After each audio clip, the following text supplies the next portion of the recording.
That government of the people, by the people, for the people.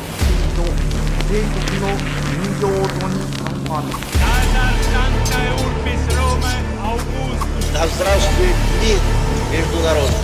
Урд минь Монголын уудам хад, хойно минь Монголын хүчрхэг их мордчлог байваа.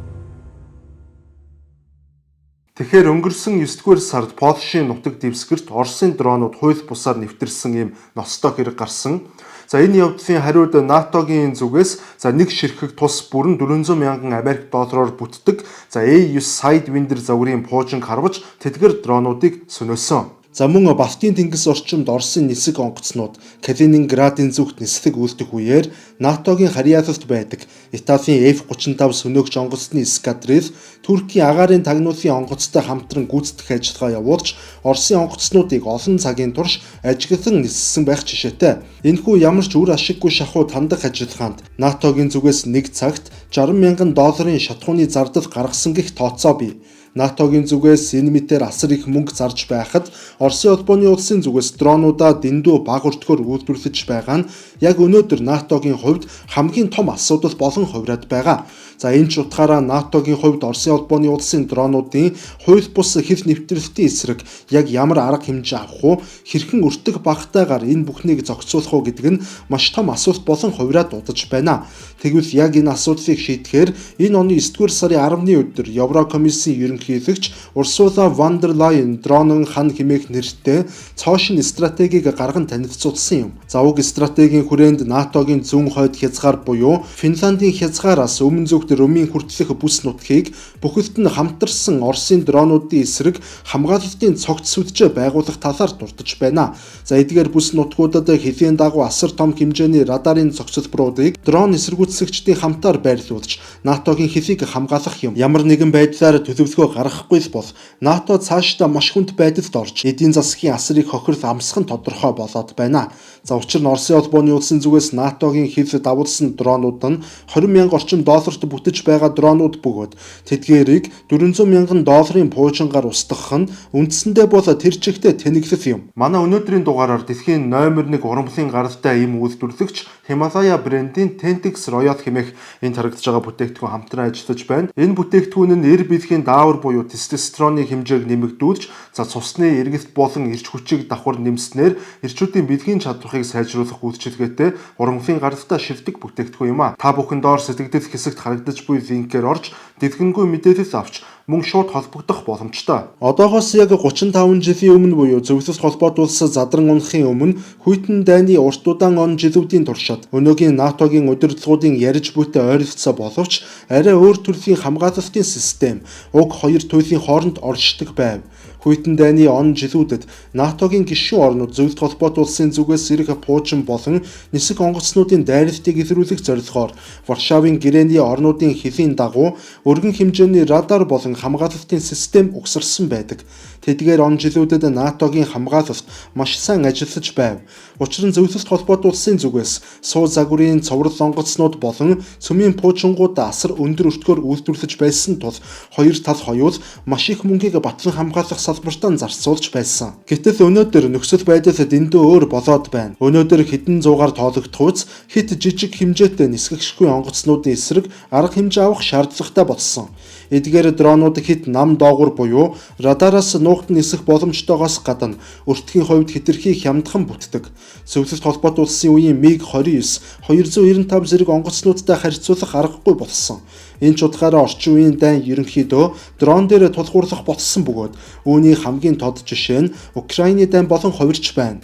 Украины эсрэг Оросын улбаны улсаас 20 мянган доллараар бүтдэг хямд өртөгтэй дронуудын дайралтыг сүүлийн саруудад эрс нэмэгдүүлж эхэлсэн бөгөөд Украины улс нь НАТОгийн удирдлагуудад маш том сургамж болж байгаа юм.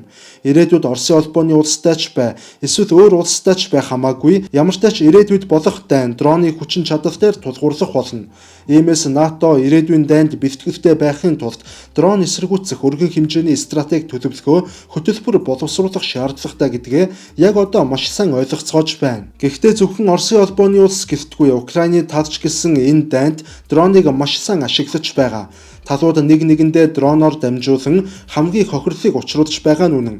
Дронууд хуягт тээврийн хэрэгслүүд, их бууны ангиуд, танкны анги нэгтгэгчдийг устгаа зогсохгүй, бие биенийхэн дэд бүтцийн байгууламжууд аж үйлдвэрүүдэд хүртэл цохилт өгч олон сая долларын хохирлыг харилцан нэг нэгэндээ учруулж байна.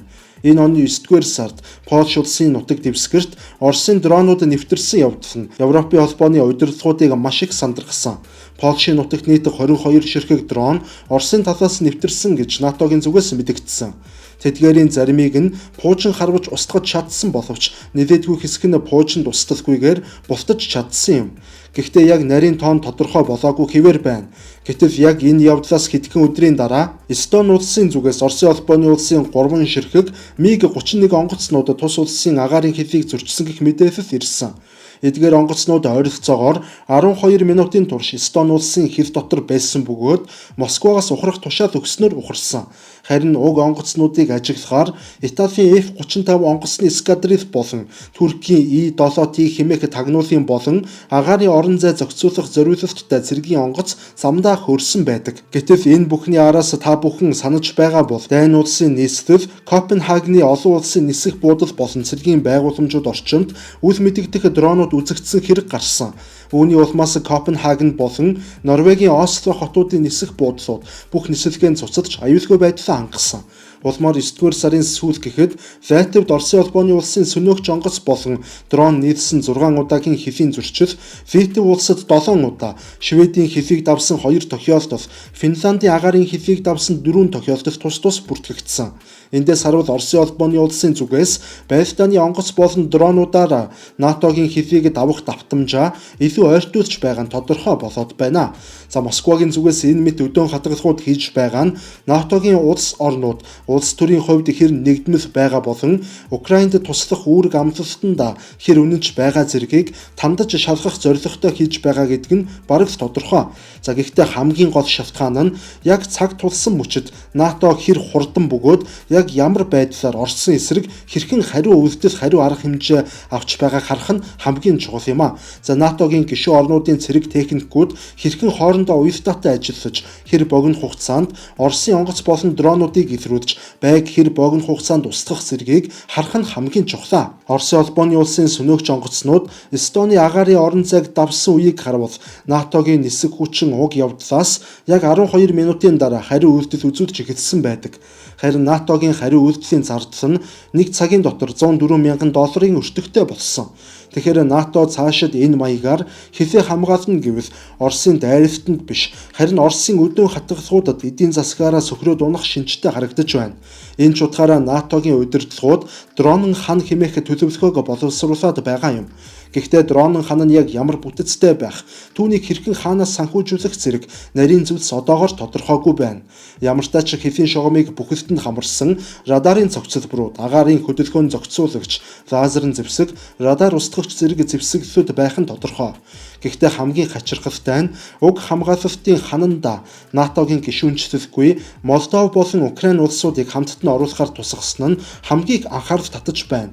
Украины хувьд НАТОгийн өөр ямар ч улстай харьцуулахгүйгээр дроны эсрэг тулалдах чадвар дэндүү сайн туршлагатай болоод байгаа. Мөн сүүлд буюу дөнгөж сая 10 дугаар сарын 21-ний өдөр гарсан мэдээгээр бол Америкийн нэгдсэн улсын Leonardo DRS болон Blue Halo компаниуд хамтран 26 кВт-ийн лазер ашиглан ердөө $3 өртгөөр дрон устгах чадaltaй зэвсэг зохион бүтээсэн болохоо дэлхийн нийтэд зарлаад байна. Тэгэхээр та бүхэндээ манай хамтран ажиллагч байгууллага авторгын хууль зүйн товчоогоо танилцуулж байна. За танд болон таны аж ахуйн нэгжид ямар нэгэн байдлаар хууль эрх зүйн зөвлөмж болон туслалцаа хэрэг болвол авторганд хандаарай. Мэдээж хэрэг энэ мэт дэвшилтэд технологиудыг Европын холбоо болон НАТО, Америкийн нэгдсэн улсаас худалдан авах боломжтой. Гэхдээ Финландийн хойд хэсгээс Румын хүртэл нийт 4,000 орчим сунсан зураасан хэл бий. Энэ бүх талбайд олон давхар бүхий дроны хамгаалтын систем барина гэдэг бол биелэх боломжтой боловч тийм ч амар ажил биш. Энэ талаар Европын холбооны аюулгүй зөвлөлийн дарга Андрес Кобилио хэлэхдээ хамгийн гайхмаар нь НАТО ганцхан жилийн дотор уг хамгаалалтын ханыг хамгийн чухал хэсэг буюу Оросын дроныг бүрэн илрүүлж устгах хэмжээний системийг барих боломжтой хэмээн өнгөрсөн сарын 24-ний өдөр мэдэгдсэн. Гэхдээ цогц байдлаар нь босгохын тулд нэлээд хэдэн жилийн хугацаа шаардлагатай гэв. Тэгэхээр 4000 км урттай үргэлжлүүлсэн хамгийн орчин үеийн технологиудыг шингээсэн хамгаалалтын шугам барих боломжтой. Гэхдээ техник эдийн засгийн үзүүлэлтийн талаар одоогоор ямар ч мэдээлэл байхгүй. Хэр их мөнгө шаардлагах нь тодорхойгүй.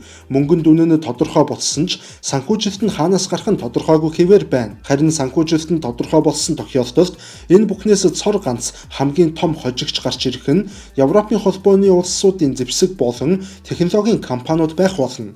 Энэхүү дронын хан гэх төслийн гол оролцогч нь Америкийн нэгдсэн улсын компаниуд байх нь гарцаагүй боловч Франц, Герман, Их Британи, Итали зэрэг улсуудын компаниуд уг төслөөс асар их ашиг хүртэнэ.